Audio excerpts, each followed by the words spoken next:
If you want to see how the V6 engine performs, that's what we got this Dodge Charger for, and we'll be looking at that later on in the video. But that's okay. In addition to the V6 Charger, we'll have the Chrysler 300C, which has the 5.7 V8 Hemi in it. So we get to drive both engines. Now the 485 horsepower SRT engine in the Chrysler 300 has been discontinued. Sorry guys. But we do get the 5.7 V8 putting out 370 horsepower. It reaches 0 to 60 in 5.2 seconds with the 8-speed automatic. It gets 16 to 25 miles per gallon on the EPA rating, which is what I've been getting.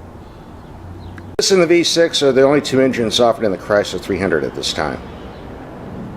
So let's take this vehicle out of our secret garage and take a peek. Now Chrysler is calling this vehicle a redesign, but actually overall, in general, it doesn't look much different than the previous 300s, just a bunch of touch-ups. It does look good. A side view we've seen many times before.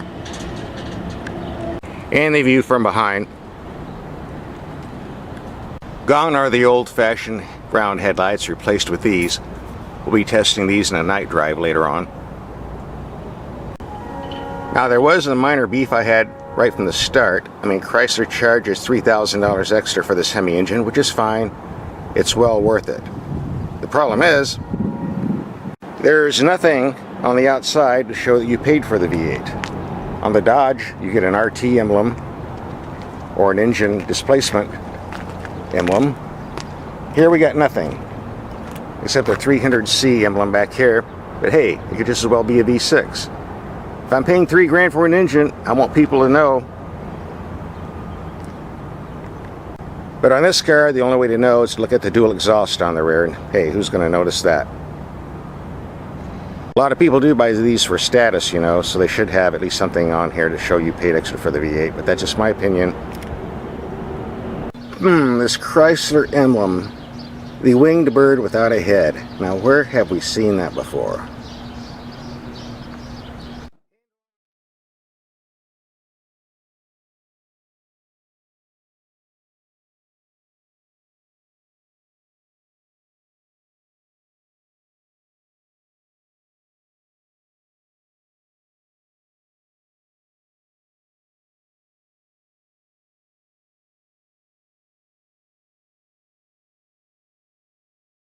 Maybe time for a change. Now Chrysler updated the interior to look real nice, and it does look nice. Now if I had the tan vehicle that they sent me originally, I could show you how good it looks. Unfortunately, we got the black interior, which gives kind of a drab appearance, but it's still very well done. We get very simple radio and climate controls, just a few knobs and buttons the way it should be. More simple controls on the screen for optional items you might need. It's easier than it looks. Useful gauge cluster. Hey, 24 miles to the gallon off a Hemi. That's pretty good. Glove box size should be bigger, but it will do. A sport mode button for those who want to drive a little bit faster. But hey, that's why you bought the V8, right? And an excellent 8-speed automatic, which eliminates the need for a manual transmission. Far better performance. The big complaint, fake wood. Please, what is this, 1970?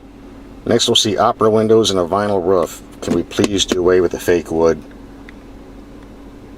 Now I'm told the aluminum trim on this steering wheel is real, and I believe it, because when I put my hand on this after sitting in this hot sun out here, it's ouch.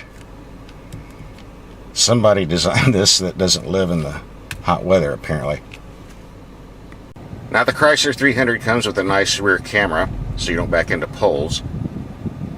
After all, it can be pretty hard to see something like this. Now let's see, how do you put this in reverse? Uh-oh! I think I knocked the pole over. Oh my, that's a mess. I don't think Chrysler is going to be too happy here. Look at that. Look at that. Took a big chunk out of the pole cement and not a scratch on the car. Chrysler really knows how to make good cars, don't they? Good and solid. Alright, I'm just joking. I really didn't hit the pole with the car. It's just one of my dumb gags on the video. Now this 300C has what they call the bi-function halogen projector headlamps, which are said to be better than the older model headlamps. So let's take it out for a spin and find out. Alright, for long distance, the high beam setting does reach out a bit, although a bit weak on the right side. Let's see what low beam does. Not too bad. Lots of bright light on the bottom. Moderate cutoff. Let's take a closer look. Now at close range you can see the beam cutoff is moderate. A little over waist high. More than adequate for city driving. High beam you have a lot of light, but it's kind of weak. Not very strong, but it will do. Now I was told that the halogen headlights are offered on all Chrysler 300 models, not just the upgraded cars. However, Chrysler has a way of making changes in production, so you might want to check with them and see if they have two different systems. If you do a lot of driving at night, you might want to test drive both and see for yourself how you like them. Otherwise, the system will be more than adequate. Now it's a shame they don't offer this with the 485 horse SRT engine anymore, but you really don't need it. This thing's got plenty of oomph and very nice brakes. A very nice ride over these railroad tracks. Very quiet car with great steering. This sedan will match anything that General Motors and Ford puts out. But it's been around for a while, so they've had lots of time to improve everything. If you're taking long trips, this is a vehicle to get.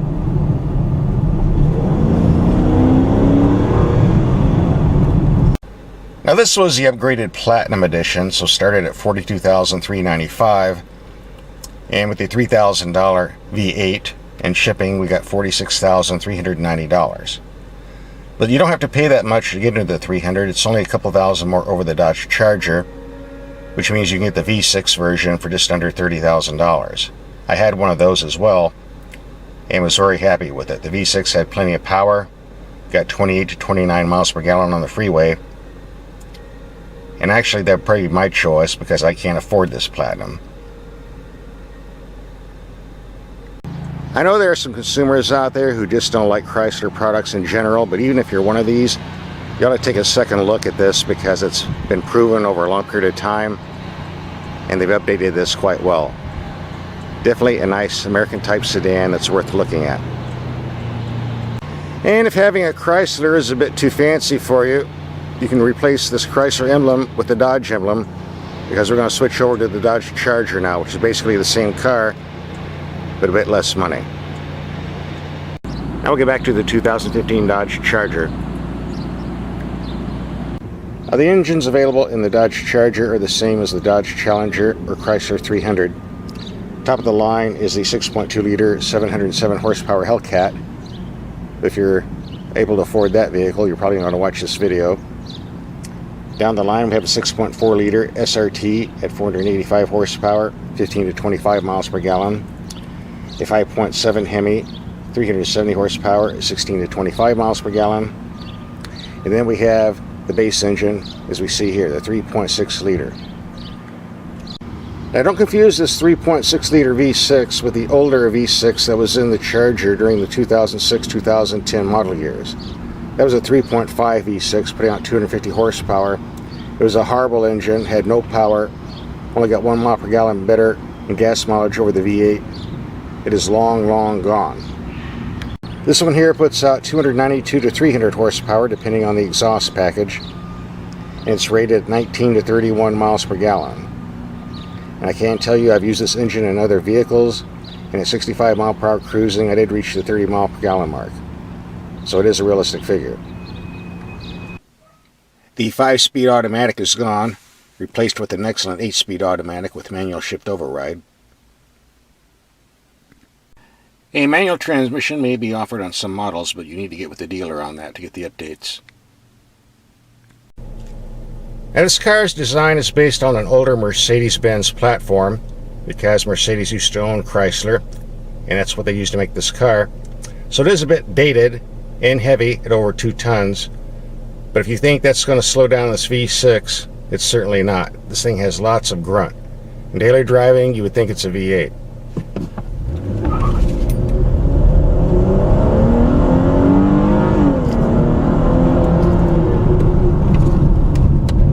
Got lots of pickup and excellent brakes too. That was fun. Let's try that again.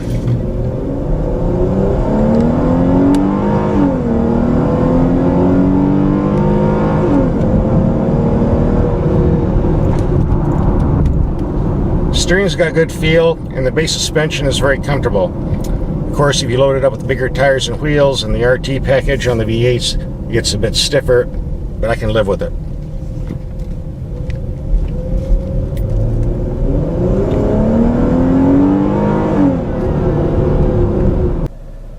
Now, most of my driving has been mixed highway, city. I was getting 26 miles to the gallon, but because of all this hot rodding, it's dropped to 23.5.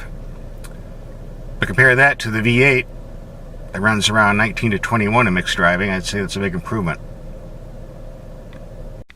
Now, this is the view from the rear. There's more than adequate room. Here's a view of the interior. It's definitely an upgrade from the previous Chargers, but still a lot of people are complaining about the materials and workmanship. I think this dull black overall shade is what the problem is. It looks a lot better in a tan color, but it seems like 99% of all the Dodges on the lots are black interiors. It looks like a taxi cab. They need to do something about this. You do get a big trunk, and there's a spare tire underneath as well as the battery, if you end up looking for it someday. Going back to the interior, we got a nice gauge cluster here with lots of useful information. Easy to use steering wheel controls. Very simple controls. Here's the climate, one knob, a few buttons. Here's the audio system, a couple of buttons, and your information up here. Very, very simple to use. You do not need to read the owner's manual. Why can't all cars be like this? Glove box looks big. Trust me, it's not. You'll need to take the owner's manual out to get any room in there. A nice large console, thank you. Now on the positive side, I was glad to see that the rocker panels under the door aren't necessarily over wide. Very narrow, so your pants don't rub on the outside when you get out. And even though there are some outer panels that might get dirty, your leg is not going to touch it, so not to worry. No complaints here. Alright, this vehicle drives nice in the daytime, but let's see how it does at night with these headlights. They look kind of small to me. I'm not expecting much here, but well, you never know. Okay, no lights. Low beams about 100 feet away. Not bad. Riding high off the ground. And high beams, also high off the ground. Very good. Let's try this further away. Here's the high beam. Wow, really reaches out there. No complaints here. Low beam, that's a long distance, more than adequate. So I give the headlight system a total thumbs up. No complaints whatsoever. So if you do a lot of driving at night, you are not going to have an issue here. Now, one of the advantages of an American type sedan like this, great for long trips. It's comfortable, quiet, and with this engine getting close to 28 miles per gallon at 75 miles per hour, certainly economical. Of course, I say American type sedan because this is basically a Mercedes chassis design, and Chrysler is now owned by the Italian firm of Fiat, so we can't really call it a totally American car, but still American concept, and that's what counts, and it's a good one. By the way, I forgot to mention earlier, discussing the engines and transmission choices, the Charger is available with all-wheel drive, so if you live where it rains or snows a lot, or you're driving through mud, you can get four-wheel drive traction. If you want to spend a lot of money on a Dodge Charger, it's not an issue because the last Charger SRT I had was around $51,000, And I've had some Chargers with the base Hemi engine running $35,000 to $45,000. But this V6 car starts around $27,000. And the XST, loaded up with about everything you'd want, power, everything, satellite radio, blah, blah, blah, $30,990 with no options. That is a smoking deal, folks. I mean, I love the V8 cars, but if it's my money, this is the one I would get. It offers everything you really need, and I really don't need that V8 when it comes down to it. Now I'm getting 28 miles to the gallon off this. Also keep in mind, a lot of Dodge dealers discount. I looked at the newspaper last week and they were selling these at $4,000 off. That bring the price down quite a bit more. You cannot find any Japanese or European car that offers this much size and performance for less than 35 grand. It just isn't going to happen. Okay folks, if you want something more practical than the Dodge Charger with the V6, we have the video on the Dodge Challenger SRT with a 485 horse engine and 8-speed automatic. 51 grand and it's all yours. If you want to watch that video, just click on the link right up here. You know you want it.